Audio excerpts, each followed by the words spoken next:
उस रात राजा को नींद नहीं आई, इसलिए उसकी आज्ञा से इतिहास की पुस्तक लाई गई और पढ़कर राजा को सुनाई गई। ओके। अगर जिनको नींद नहीं आती है, ये वचन रोज पढ़ा करो। देखो, एक पर्सन को नींद नहीं आ रही है तो कुछ सुन रहा है। कभी खुदा भी अगर आपके साथ ऐसा करे, आपको सोने न दे, तो कुछ पढ़ लिया करे। बहुत खूबसूरत टाइम जाएगा आपका, है ना? मैं चाहता हूं, आइए आप सब सामने देखिए। इस दुनिया में बहुत सारी अनफेयर चीजें होती हैं। In this world, there are so many unfair things happen. मेरा एक दोस्त है, he is a very loyal with his company. वो अपनी काम की जगह के साथ बहुत लॉयल है, लेकिन कुछ लोगों ने उसके खिलाफ पॉलिटिक्स रची कि इसको जॉब से निकालना है, और उसके ऊपर कुछ ऑफिस के अंदर कुछ सीन क्रिएट करके उन लोगों ने बॉस की नजर में उसको गिरा दिया। 10 लोग एक ही बात कह रहे हैं कि इसने ऐसा किया, लेकिन वो जानता था वो उसने ऐसा नहीं किया, और लास्ट में उसकी जॉब चली गई। इसे कहते हैं अनफेयर। इस दुनिया में ऐसी बहुत सारी ऐसी चीजें होती हैं जिसमें आपका कोई दोष नहीं है, बट आपके साथ हुआ। Life is not always fair with you. जिंदगी हमेशा आपके साथ वैसी नहीं होती जैसे आप सोचते हैं, लेकिन ये दुनिया की बात है। मैं आपको बताना चाहता हूं, स्वर्ग में एक है जो ऊपर से सब देख रहा है, और एक दिन वो आपको न्याय दिलाएगा। He is wonderful.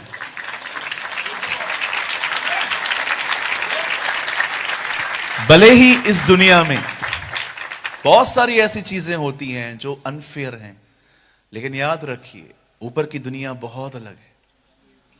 शायद लोग सब कुछ न देख पाएं, लेकिन बाइबल कहती है वो सब देख रहा है। He knows everything. दानियल की पुस्तक में लिखा है, अंधेरे में क्या है तू जानता है, क्योंकि तेरे निकट प्रकाश बना हुआ है। आपके साथ कितना भी अनफेयर हुआ हो, चाहे आपके साथ कुछ भी ऐसा हुआ हो जिसमें आपकी गलतियां नहीं थी, या तो एक चीज मैं देखता हूं जो बहुत पेनफुल है। मैंने देखा है, जो लोग बहुत कुछ करते हैं ना, उनके काम को कभी ऊपर कोई नहीं लेके आता। एक बहन है जो मैरिज करके अपने हस्बैंड के साथ रह रही है, उसके पूरे परिवार को देख रही है, लेकिन उसकी कोई सराहना नहीं करता, उसे कोई लिफ्ट नहीं करता, और ये काम उसे और डिप्रेस कर देता है। कई बार हमारे जिंदगियों में ऐसी चीजें होती हैं जो हम करते हैं, पर हमें कभी भी रिवॉर्ड नहीं मिलता, और फिर हम एक ऐसे एटीट्यूड में आ जाते हैं कि चलो इसके लिए ही पैदा हुए थे हम, कि बस करना ही ये है। जी नहीं, ये दुनिया की कहानियां हैं। आपके साथ ऐसा नहीं होगा। आपके काम को खुदा उठाएगा।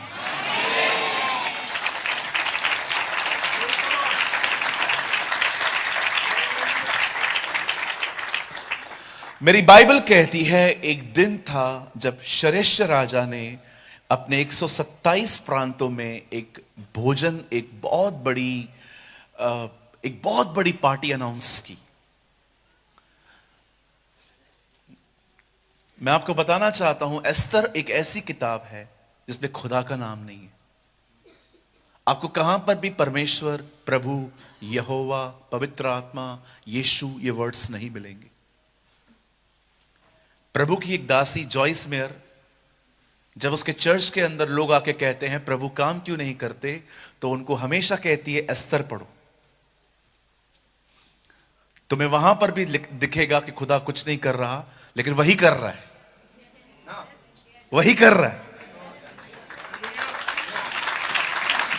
अगर आपको ऐसा लगता है कि परमेश्वर इन दिनों में कुछ नहीं कर रहा, तो मैं आपको सेम बात कहूंगा उस बहन की, आप एस्तर की किताब पढ़िए, जहां पर परमेश्वर का नाम नहीं है पर सारे कामों से भरी हुई है उसकी।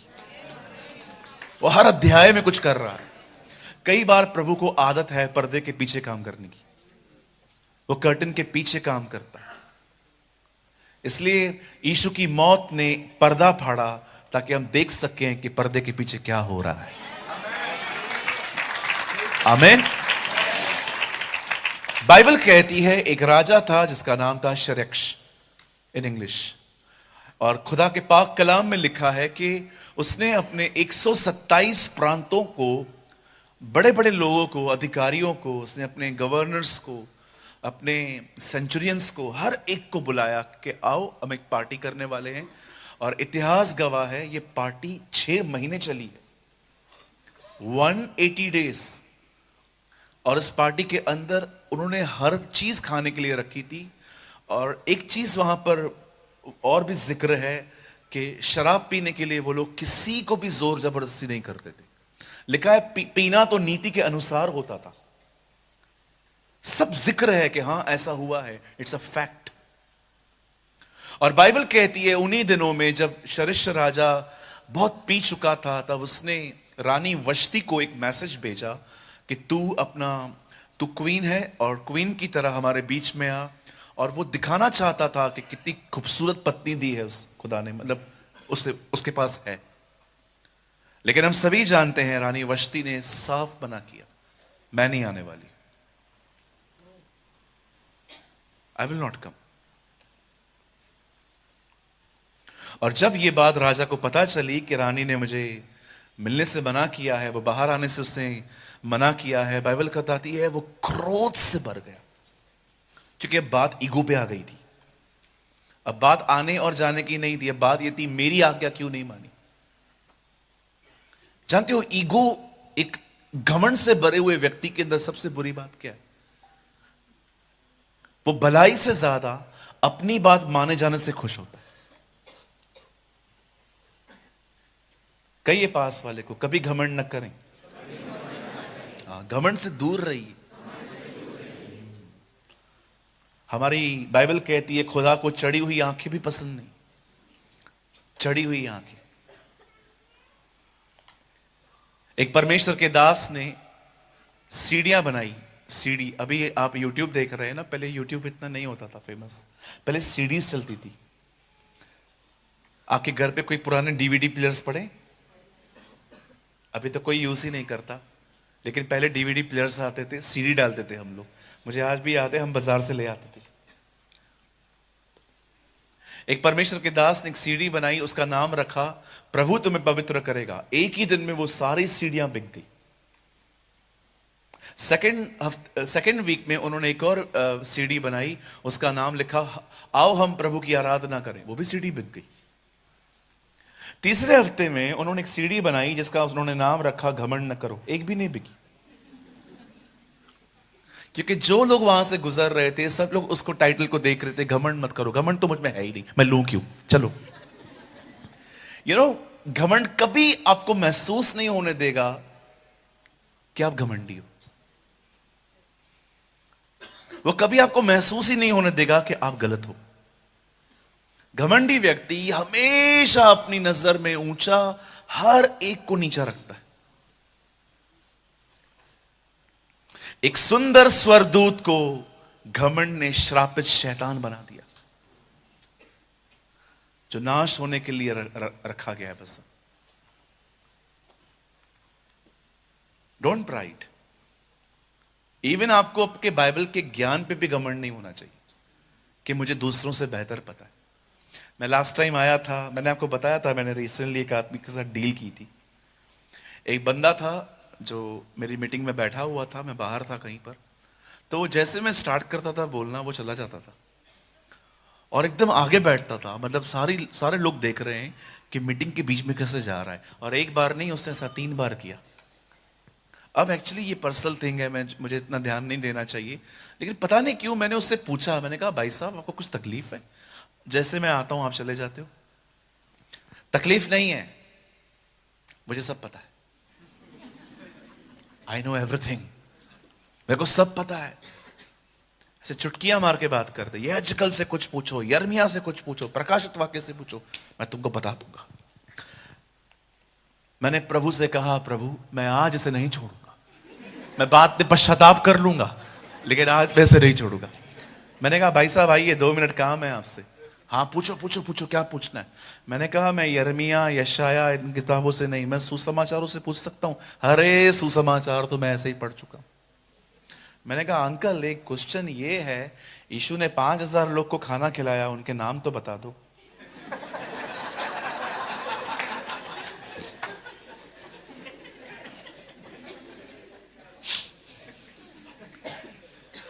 ये कैसा सवाल है? मैंने कहा, आपने कहा कुछ भी पूछो, तो मैं कुछ भी पूछ रहा हूं। नहीं ऐसा थोड़ी होता है। मैंने कहा चलो लेट्स बार्गिन, थोड़ा आसान पूछता हूं। हाँ पूछो। मैंने कहा वो जो मछली खिलाई उसका नाम बता। आइए अपने हाथ को उठाइए, मेरी तरफ देखिए, कहिए मैं बहुत कुछ जानता हूं, सब नहीं जानता। ठीक है। आप जानते हैं पास्टर क्यों मिलता है? ताकि उसकी अधीनता में रह के सीखा जा सके। और आपको तो प्रभु ने ऑलरेडी एक अच्छा दास दिया है। सोचो, अभी सिंपल आप एक बात सोचो, अगर वो आपको कह रहे हैं ये करो, इसमें उनका फायदा क्या होगा? कुछ भी नहीं, आपका ही है। आप याद रखिए, आधीनता घमंडी कभी स्वीकारता नहीं है। नीति वचन में लिखा है, जो अलग होता है अपनी इच्छा पूरी करने के लिए अलग होता है। कुछ पुराने लोगों से कुछ गहरी बात कह सकता हूं, बुरा तो नहीं लगेगा? जब रोलैंड अंकल रेनॉल्ड बॉन्की को बीच में छोड़ के भाग रहा था। आप सभी जानते हैं रेनॉल्ड बॉन्की एक ऐसे प्रचारक थे जिन्होंने पूरी नाइजेरिया को बदला था खुदा के फजल से। और उनके जाने के बाद जो उनका स्पिरिचुअल सन था रोलैंड, जो इन दिनों में सेवकाई कर रहा है, वो अपनी किताब में लिखता है, जब मैंने अधीनता अस्वीकार की, तब रेनॉल्ड बॉन्की ने खुदा उससे कहा, ऐसा मत कर, तो स्पिरिचुअली खत्म हो जाएगा।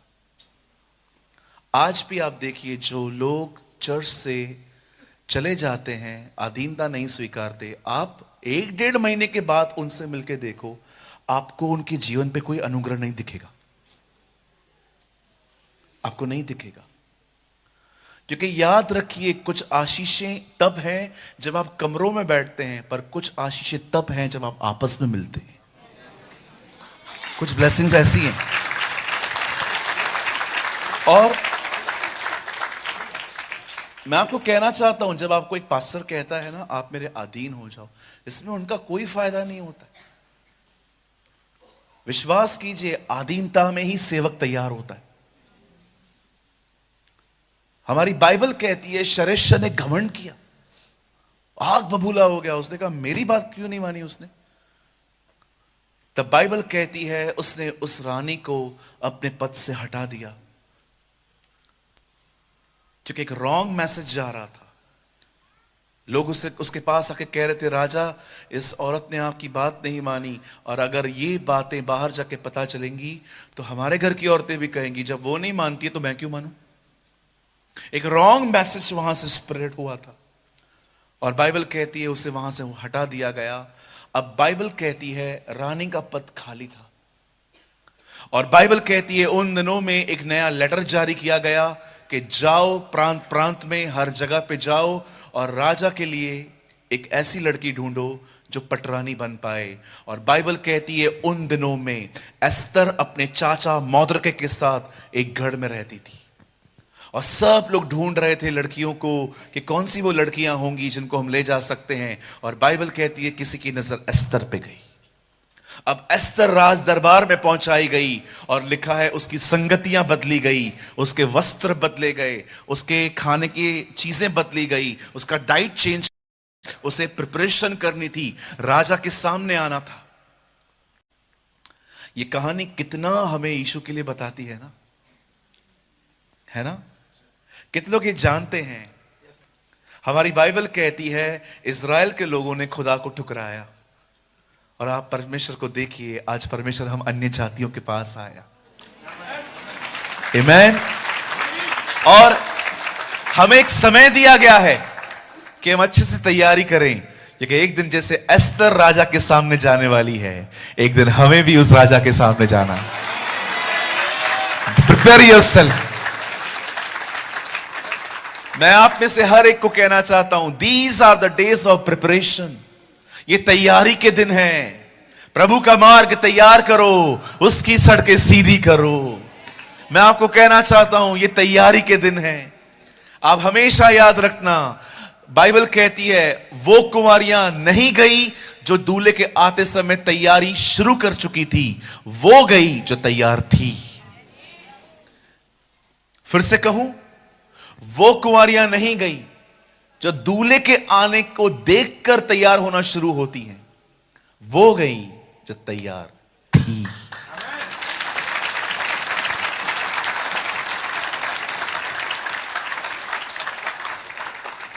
बाइबल कहती है ये वो दिन थे जब एस्तर को हर दिन नई नई चीजों से संवारा जा रहा था,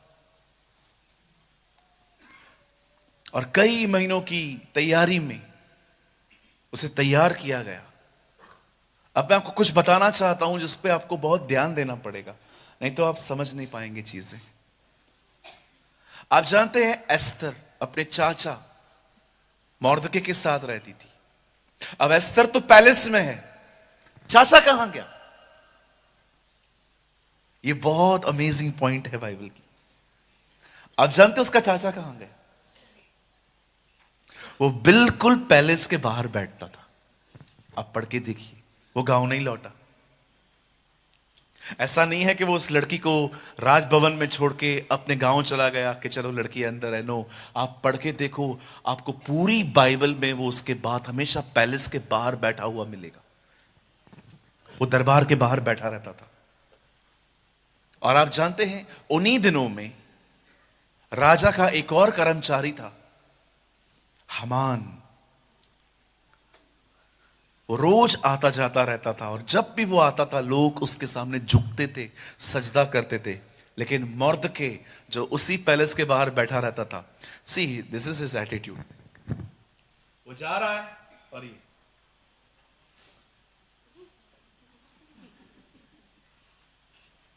वो झुकता नहीं था, वो खड़ा रहता था।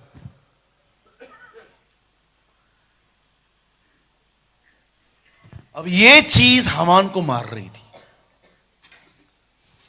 एस्तर की किताब एक ऐसी किताब है जिसमें बहुत सारे घमंडी लोग आपको दिखाई देंगे। कुछ लोग कहते हैं मेरे को प्रेज द लॉर्ड नहीं बोला, आप जाके बोलो, आप छोटे हो जाओगे। पूछो बाजू को, आप छोटे हो जाओगे। मैं उधर खड़ी थी, पास्टर जी सबसे मिलके गए, मेरे को बात भी नहीं की। आपने है ना अपने पास्टर के खेत ले लिए हैं, अभी दुश्मनी चल रही है आप दोनों की। क्या मुझे बताइए उनके मन में क्या होगा आपके लिए?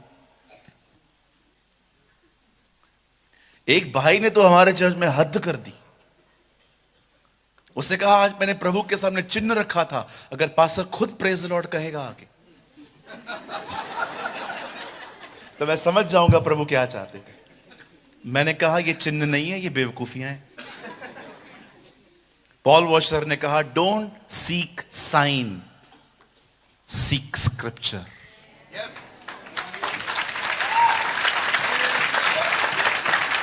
एक परमेश्वर के दास ने कहा चिन्ह मत खोजो, परमेश्वर का वचन खोजो कि क्या ऐसा लिखा है कि नहीं। आइए अपने पास वाले से कहिए, कोई हमसे मिले या न मिले, लेकिन आज हम सबसे खुद मिलने जाएंगे। हाँ, don't live in a spirit of dictatorship. Dictator की तरह मत जियो, मैं क्यों ना मिलूं। हामान देखो, एक आदमी नहीं झुकता था, पूरी कौम को बदला लेने के लिए आगे आएगा। अभी प्रॉब्लम क्या है? बात को देखो, कितनी छोटी बात है कि वो आता है पर कोई उसके सामने मौद्र के झुकता नहीं है। आप कभी इंतजार न करें कि कौन मुझसे मिलेगा, आप खुद जाओ, सबको प्रेज़ द लॉर्ड बोलो, जय मसीह बोलो, शालोम बोलो। आप बहनें हो, किसी बहन को आप हक करो, भाइयों भाइयों को हक करो, मिलो आपस में। नहीं नहीं, ऐसा कैसा, मैं एल्डर हूं, तू ज्यादा झुक। बिल्कुल, आप झुकेंगे ना बहुतों को बचाएंगे। आपने हमारे प्रभु को देखा,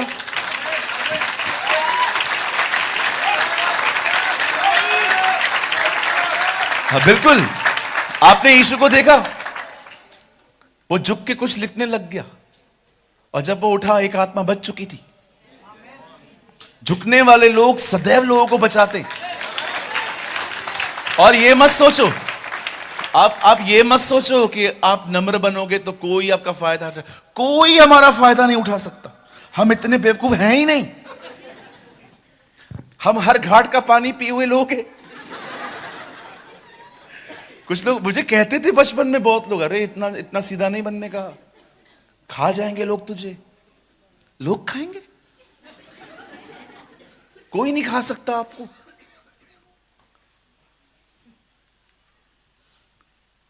मैंने बहुत सारे भाई बहनों को देखा है, एकदम मस्त डिक्टेटर की तरह जिंदगी जीते, महाराजा एंड महारानी। जगह तो फिक्स रहता है चर्च में इनका, जैसे वो आएंगे हट जा। अरे ये क्या बात है जी, आगे बैठना जल्दी आओ। हमारे कलीसिया में एक बहुत बड़ी बहन आई, मतलब है वो, मैं मानता हूं वो किसी पोजीशन पे है। वो पहले आई और सारी पहले की रो पूरी भर चुकी थी। हमारी कलीसिया में 10:30 की सर्विस में 10:15 बजे पूरी 70% चर्च भर जाती है, क्योंकि सबको डर रहता है कि लेट गए तो पीछे बैठेंगे। इस डर में सब जल्दी आ जाते। छोटी कलीसिया चलाने का ये बहुत बड़ा फायदा होता है। आप जानते हैं, वो एक बहन आई और उसने आके देखा, पहली रो में सब लोग बैठे हुए थे, और हमारे लोग भी इतने सयाने कि वो देख रही है कि जगह चाहिए, और सब अपना मुंह ऐसे करके बैठे हुए हैं कि हमें ना उठना पड़े। मीटिंग पूरी हुई, उन्होंने मुझे कहा, pastor I have a complain. मैंने कहा टेल मी व्हाट हैपेंड, क्या हुआ? आपके चर्च में एक बात ठीक नहीं है। मैंने कहा क्या हुआ, क्या बोलो तो सही। आपके चर्च में मेन लोगों को बिठाने के लिए कोई जगह अच्छी नहीं है। मैंने कहा हमारे चर्च में मेन लोग जल्दी आते।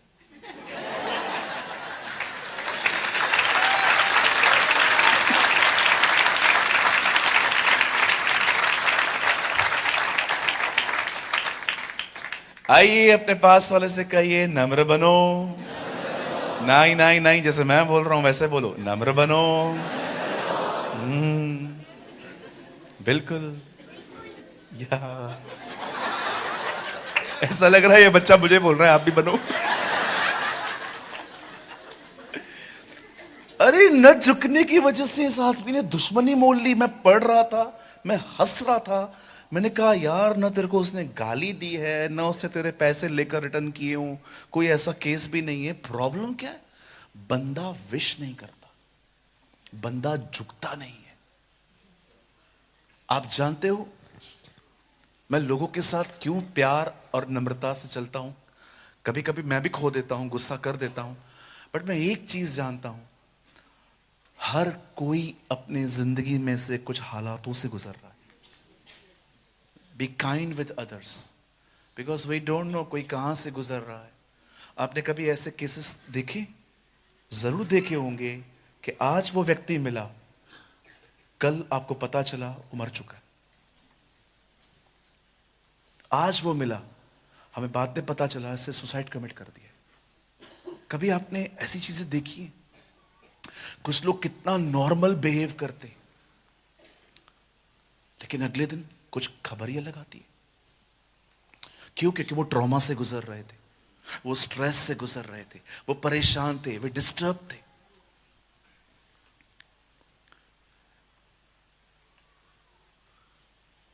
खुदा का पाक कलाम कहता है, मैं आपका अधिक समय नहीं लूंगा, मुझे सिर्फ आपके 15-20 मिनट चाहिए। परमेश्वर का वचन कहता है जब हमान उतरता था दरबार से राजा के कुछ काम से, और बाइबल कहती है जब मोर्दकाय उसको देखता था और वो उसके सामने झुकता नहीं था, ये बात उसे बड़ी डिस्टर्ब करती थी। एक दिन हमारी बाइबल कहती है इससे ठान लिया कि ये राजा के कानों को भरेगा, और उससे राजा को सारी बातें पहुंचाई कि राजा, हमारे बीच में कुछ ऐसे लोग मिलते रहते हैं जो हमारे कानूनों को नहीं मानते, इनकी अपनी ही नीतियां हैं। मैं चाहता हूं आप इन लोगों को खत्म करने की आज्ञा दे दें, और मैं आपसे वादा करता हूं इसके बदले मैं फायदा भी करवाऊंगा आपका कि जब ये लोग मरेंगे इनकी जितनी भी संपत्ति होगी वो मैं सब दरबार में ले आऊंगा। अगर आप इंग्लिश बाइबल में पढ़ें तो कमेंट्री ऐसी बताती है कि इसने राजा के साथ एक सौदा किया। राजा ने कहा गो अहेड, आप आगे बढ़ो, करो। और आप जानते हैं इससे पहले भी बाइबल में एक इंसिडेंट हुआ है। जब एस्तर का चाचा बाहर बैठता था तो वो सारी खबर रखता था कि दरबार के आसपास हो क्या रहा है।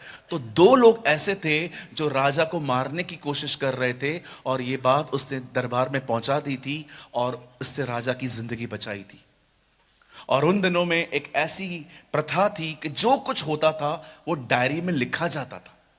आज भी आपने देखा होगा बहुत सारे लोग अपनी लाइफ की डायरी लिखते, हर दिन जो उनके साथ होता है वो लिखते रहते हैं। एक दिन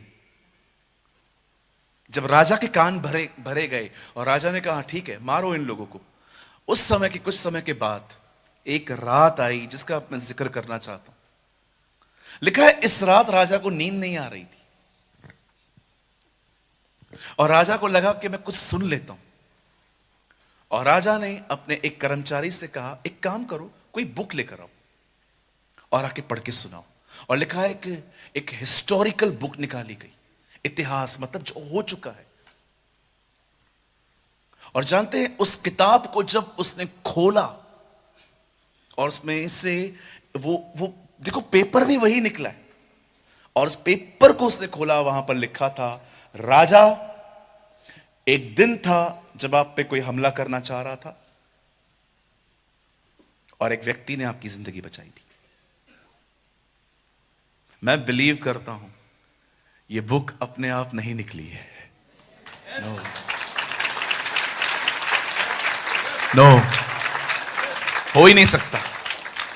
आप देखो ये किताब उन दिनों में निकली है जिन दिनों में उस आदमी और उसकी जाति को खत्म करने का फतवा जारी हुआ है। और वो कहता है सर, कोई समय था जब आपको कोई मारने वाला था और आपकी जिंदगी किसी व्यक्ति ने बचाई थी। और राजा ने कहा अच्छा, तो क्या उस आदमी के लिए कुछ किया गया है? बोला नहीं, कुछ भी नहीं। बोला कौन है वो? बोला एस्तर का चाचा हमान, मोर्दकै, सॉरी। अगले दिन बाइबल कहती है राजा बैठा हुआ था और राजा ने अपने आंखों से क्या देखा कि बाहर जो है हमान टहल रहा था, और वो हमान को बुला के कहता है इधर आ, और वो गया। बोलता है एक बात तो बता, अगर राजा के साथ कोई ऐसा ऐसा करे तो उसके साथ क्या क्या करना चाहिए? ये अपने बारे में सोच रहा था, शायद राजा मेरे बारे में। राजा, उसको क्या करना चाहिए? उसको राजश्री वस्त्र पहनाओ, उसको घोड़े पे बिठा दो, आगे लोगों को प्रचार करने के लगा दो कि ये अच्छा व्यक्ति है। उसने कहा वेरी गुड, ये सब कुछ तू अब मोर्दकै के साथ करेगा।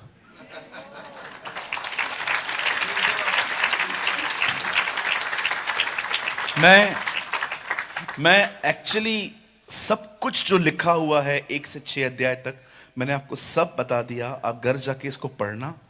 मेरा बहुत मन था कि आप इस कहानी को जो आपने ऑलरेडी पास्टर जी के मुंह से कई बार सुनी होगी, मैं चाहता था कि आप इसको और सुनो और पढ़ो, लेकिन अब मैं कुछ बताना चाहता हूं जो वहां नहीं लिखा है।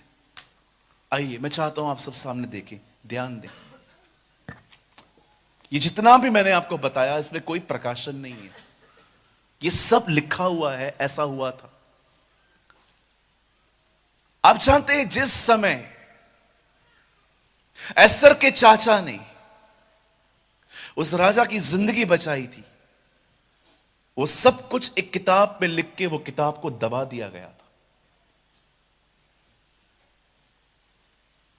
आप जानते हैं जीवन में ऐसा बहुत कुछ होता है जो दब जाता है। कई बार आप में से बहुत सारे जो लोग हैं यहां पर, जिन्होंने बहुत सेवा की होगी लोगों की, जिन्होंने बहुत कुछ सेक्रीफाइस किया होगा, बट दब जाता है। कई बार हमारी जिंदगी में ऐसा होता है, हम हर एक की तरह सह लेते हैं, हम हर एक को सहन कर लेते हैं, हम नाइस बिहेव करते हैं, हमें तकलीफ होती है, दिखाते तक नहीं है कि हम अंदर से घुट रहे हैं। लेकिन मैं आप में से हर एक को कहना चाहता हूं, ये परमेश्वर ने मुझे वचन दिया है इस कलीसिया के लिए। मैं आपको कहना चाहता हूं, आपका समय आ रहा है। योर टाइम इज कमिंग, जब परमेश्वर आपके छुपे हुए कामों को उठाएगा and God will reward you. परमेश्वर उसका प्रतिफल देगा।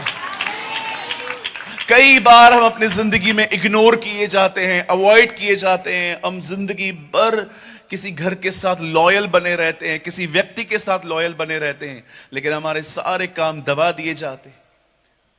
एस्तर की किताब एक ऐसी किताब है जिसमें बताया गया है कि कई बार आपके अच्छे भले काम जो आपने किए हैं वो दबा दिए जाएंगे, लेकिन वो हमेशा दबे हुए नहीं रहेंगे।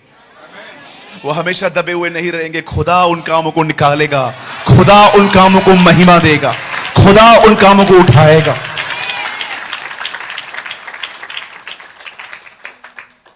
मैं किसी की बुराई नहीं कर रहा हूं। मैंने अपने जीवन में ऐसे बहुत सारे काम किए जिसकी क्रेडिट कोई और लेके चला गया। मैं एक जगह पे नौकरी करता था। एक समय था जब मुझे खुदा ने कहा उस जॉब को छोड़, वो तेरे लिए नहीं है। मेरे शॉप पे हर कोई 12 बजे आता था। मैं अकेला व्यक्ति होता था जो 10 बजे आके पूरे शॉप को क्लीन करके बैठता था, और मेरे बॉस आते थे 1 बजे। और जो लोग 12 बजे आते थे ना, वो सब ऐसे प्रेजेंट करते थे कि उन्होंने सब कुछ किया है, और मुझे मुंह खोलने तक नहीं दिया देता था। उन सबकी सैलरी बढ़ गई, मैं वहीं पर था। मैं सुबह सुबह आऊं, मैं अपने शॉप को क्लीन करूं, डस्टिंग करूं, क्लीनिंग करूं, मैं सब कुछ करके रखता था। मैं ये इसलिए करता था क्योंकि मुझे कुछ चाहिए था। मुझे पता था जब तक मैं बॉस के दिल को नहीं जीतूंगा, मैं आगे नहीं बढ़ूंगा। लेकिन जो मेरे साथ लोग थे वो बहुत अलग लोग थे। वो बॉस के सामने ऐसे प्रेजेंट करते थे कि ये कुछ नहीं करता है, हम ही करते हैं सब। और मेरे सामने उनको उठाया जाता था, उनको गिफ्ट्स दी जाती थी। कभी कभी बॉस दुकान की चीजों को ले लेके उनको देते थे कि चलो तुम लोग खुश रहो, और मैं ऐसे ही तू करके बात करते थे, तू चल निकल इधर से। मैं चुप रहता था, मैं कुछ नहीं बोलता था। इवन मैं किसी को नीचे नहीं कर रहा हूं। मैंने कुछ ऐसे विश्वासी भाई बहनों के साथ भी मुलाकात की कि आप उनके लिए कितना भी करो, कम ही पड़ने वाला। आप जानते हैं, मैं ऐसा मत समझिए कि मैं किसी को फेवर कर रहा हूं। कई बार हमें लोगों से शिकायतें होती हैं कि इसने ये नहीं किया मेरे लिए, किसने वो नहीं किया। पर मैं आपको बताऊं, कुछ ऐसे भी लोग आपके जीवन में होते हैं जिन्होंने आपके लिए बहुत कुछ किया है, लेकिन आपने उनको इग्नोर किया।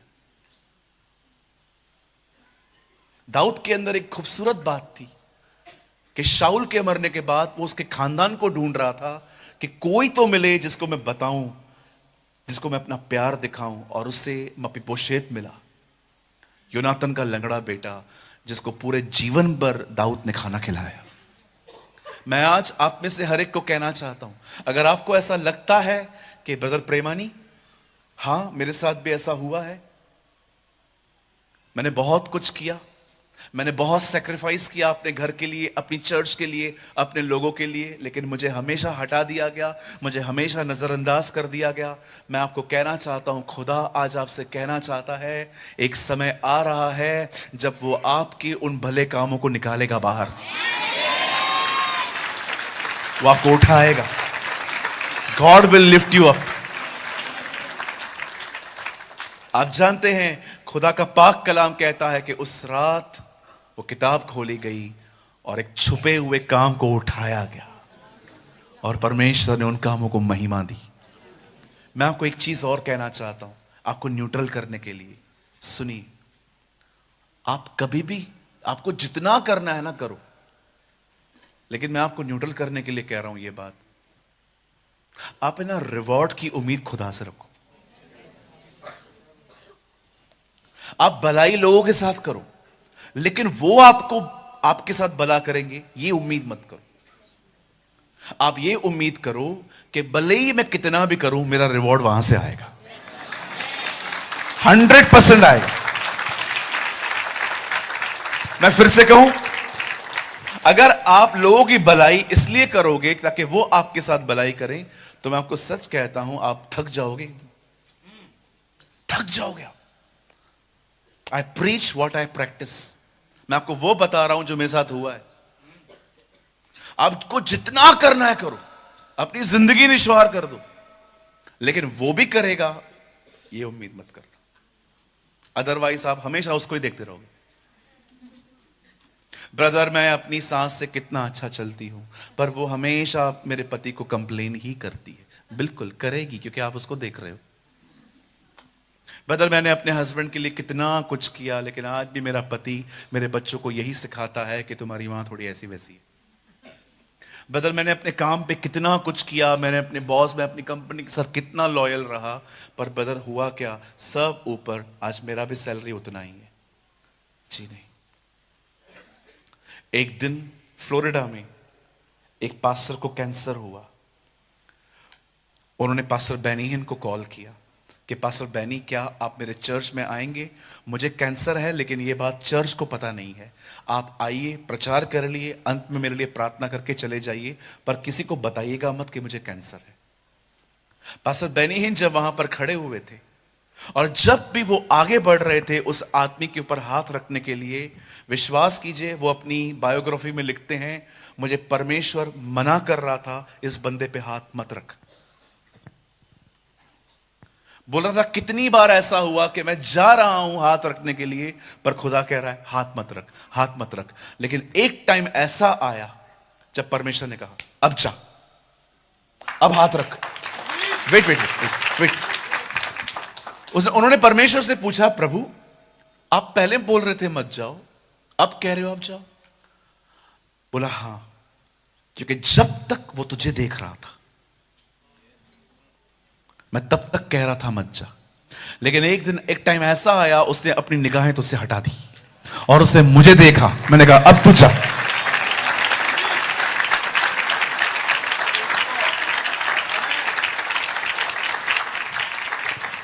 मेरी सहायता कहां से आएगी?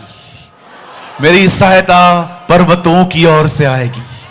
इज़राइल के बिल्कुल पास में मिस्र है। दाऊद ये नहीं कहता है कि मेरी सहायता मिस्र से आएगी, वो कहता है मेरी सहायता स्वर्ग से, परमेश्वर की तरफ से आएगी। मैं आप में से हर एक को कहना चाहता हूं, जितना करना है लोगों के साथ करो, प्रतिफल तो वहां से आएगा। God will give you reward.